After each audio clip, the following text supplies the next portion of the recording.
So let's go to the Trump situation. You see this indictment about this color of law thing? I mean, what is this? Well, sadly, Bill, you're right. It's completely unsurprising. And we've seen over the last 2.5 years of the Biden administration, we have seen an almost complete and total weaponization and politicization of the Department of Justice, of the FBI, of the machineries of law enforcement. The last book I wrote is entitled Justice Corrupted: How the Left Has Weaponized Our Legal System. And it walks through how, starting with Barack Obama, the machinery of justice began directed at the opponents of the Obama White House, whether it was the IRS targeting conservatives or the FBI or the Department of Justice going after those who were political opponents. It then traces how, when Donald Trump became president, many of those hardcore partisans burrowed into career positions at the Department of Justice and throughout the federal government. And for the 4 years Trump was president, they waged war against Donald Trump. They wanted to bring down the democratically elected president of the United States. Now that Biden is president, they are out in the open. They are brazen. Jack Smith is someone who sadly has been involved in partisan prosecutions before. Jack Smith was involved in the prosecution of Bob McDonnell, the governor of Virginia, a Republican governor, was a credible presidential candidate until DOJ went after him. They prosecuted him. They convicted him. And the case went up to the U.S. Supreme Court. The U.S. Supreme Court reversed the conviction 9-0. Every justice said and that was this about is legally baseless. Governor McDonnell accepting gifts from certain people. It's what they're doing with the Supreme Court now.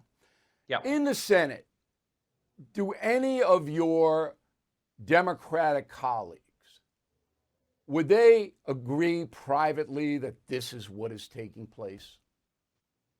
You know, sadly, they wouldn't. None of them? One of the real consequences, I think, of not a one of them.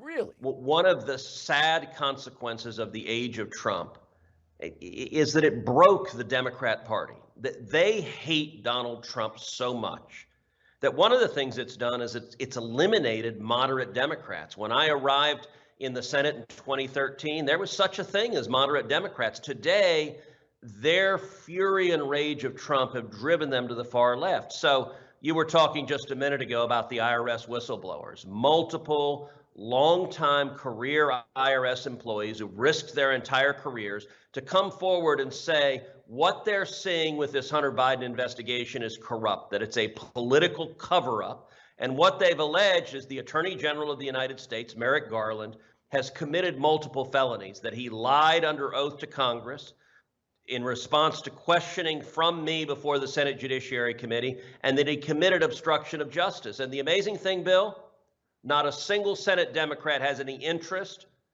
in learning whether or not the Attorney General's committed multiple felonies, because they are wearing a team jersey. I do believe that Garland will be impeached in the House. Okay? I agree. And I think that will happen in late September, early October.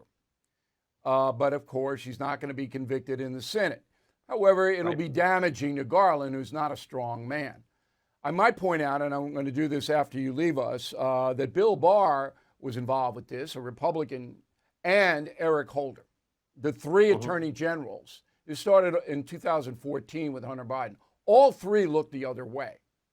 And in Garland's case, he facilitated the slow walk and helped the Biden family. But Barr, the Republican, he knew what was happening, looked the other way. Do you agree with that?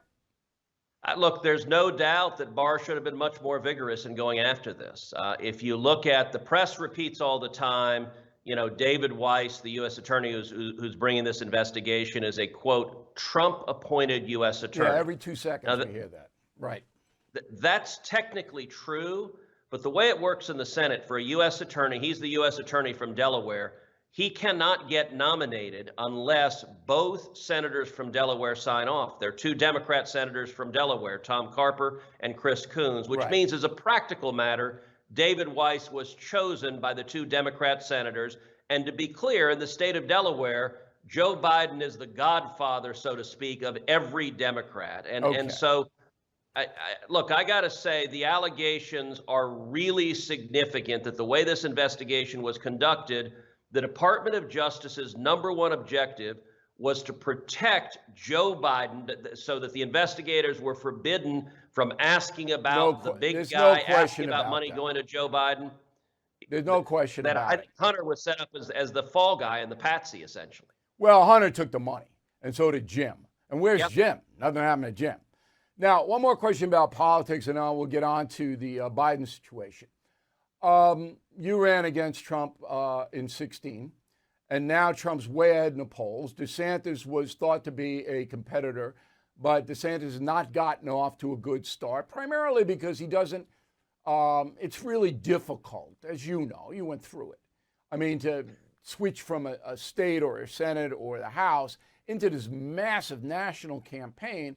And Governor DeSantis is not a particularly charismatic individual up against, probably the most charismatic president, whether you like him or not, Trump, we've ever had. In your view right now, will Trump get this nomination? I don't know. I think we have right now basically a two-man race on the Republican side. And I got to say, 6 months ago, the conventional wisdom was that Trump was a dead man walking, that he couldn't possibly win. I thought that was wildly overstated 6 months ago. Right now, today, the conventional wisdom is that Trump is unbeatable and it's a coronation and the race is over. I think that's overstated as well. I think we're going to have a real primary. I am good friends with President Trump. There was no one who was a stronger ally of his when he was president than I was in the United States Senate. And I'm also good friends with Ron DeSantis. I think he's done a terrific job as governor of Florida, and I think we'll have a real race. I'm staying out of the primary. I am Switzerland on this. Whoever wins the nomination, I will enthusiastically support, because I think the agenda we're seeing from Joe Biden and the Democrats has been disastrous for the country. All right, if you're Switzerland, you got to know how to yodel. Do you know how to yodel, Simon? Sadly, Bill, I'm going to make a terrible admission. I actually played Max in The Sound of Music in high school, and I yodeled on stage. And no, I will not do it for you on your show today. The chairman of the Fed is promising more pain ahead. Last year, stocks dropped a whopping 20%. 2023 could be worse. You are right to be worried. So call the only precious metal dealer I trust, American Hartford Gold. They will show you how to protect your savings and retirement accounts by diversifying your portfolio with physical gold and silver. Since I've been a client and spokesperson, the price of gold has appreciated more than 35%. So please call today, and they'll have physical gold and silver delivered right to your door or put inside your IRA or 401k. They have thousands of satisfied customers and have the highest rating in the country with an A+ rating from the Better Business Bureau. Please tell them Bill O'Reilly sent you, and they will give you up to $5,000 of free silver on your first order. Please call 866-501-5201. That's 866-501-5201, or text Bill to 65532. Again, that's 866-501-5201, or text Bill to 65532. Thank you for watching the No Spin News. To watch the full episode anytime on BillO'Reilly.com, please sign up to become a premium or concierge member. Visit BillO'Reilly.com to sign up and start watching today.